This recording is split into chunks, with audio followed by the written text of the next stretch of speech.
A gente começa o programa hoje com uma questão interessante.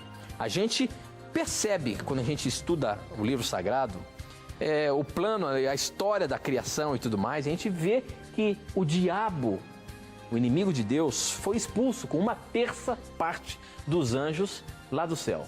E aí então Deus cria o homem e a mulher, Adão e Eva.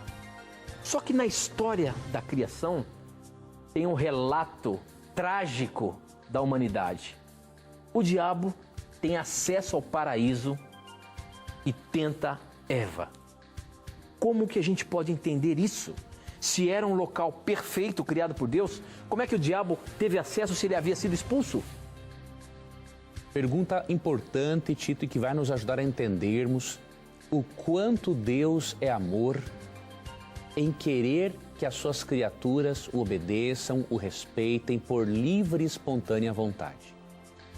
Eu consigo perceber, estudando o relato bíblico, que a perfeição de Deus reside no fato de Ele ter a árvore do conhecimento do bem e do mal no Jardim do Éden e também reside no fato de Deus permitir que Satanás ali entrasse. Por quê? O Éden não seria um lugar perfeito se Deus não desse ao ser humano a possibilidade de escolher o seu próprio caminho.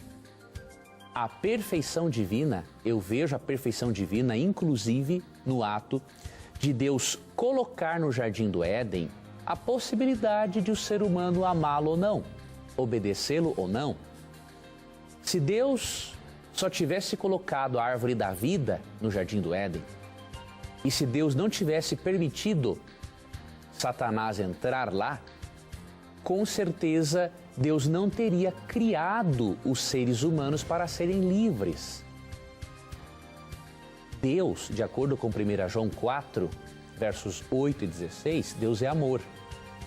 Para que o amor exista, tem que haver a liberdade. As duas coisas são inseparáveis, porque amor se conquista, não se impõe.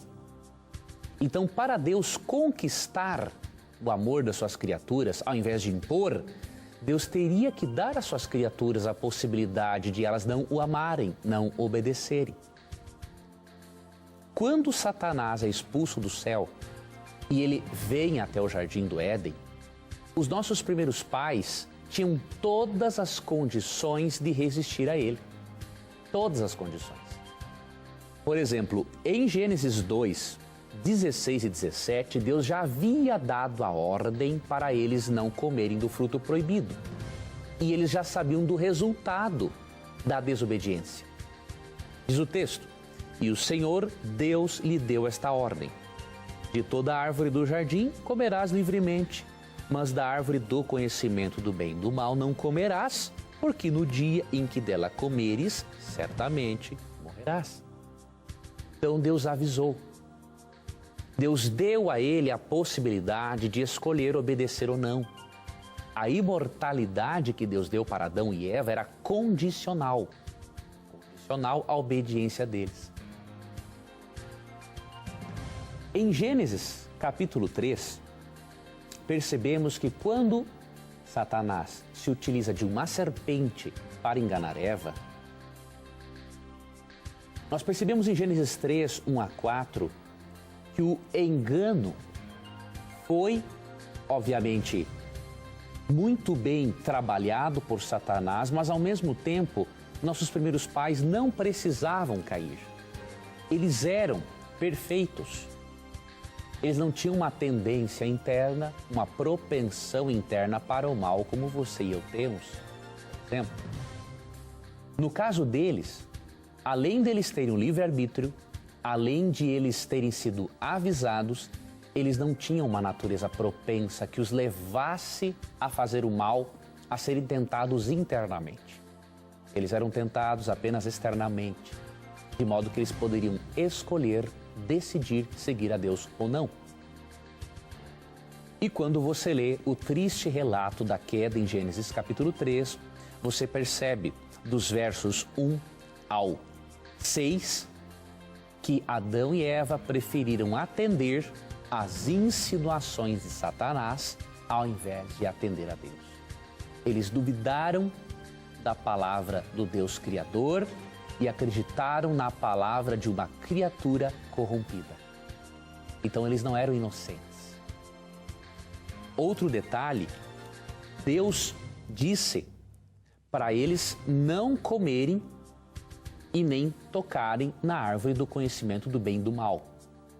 Isso nos indica que Satanás estava restrito àquele lugar, simplesmente.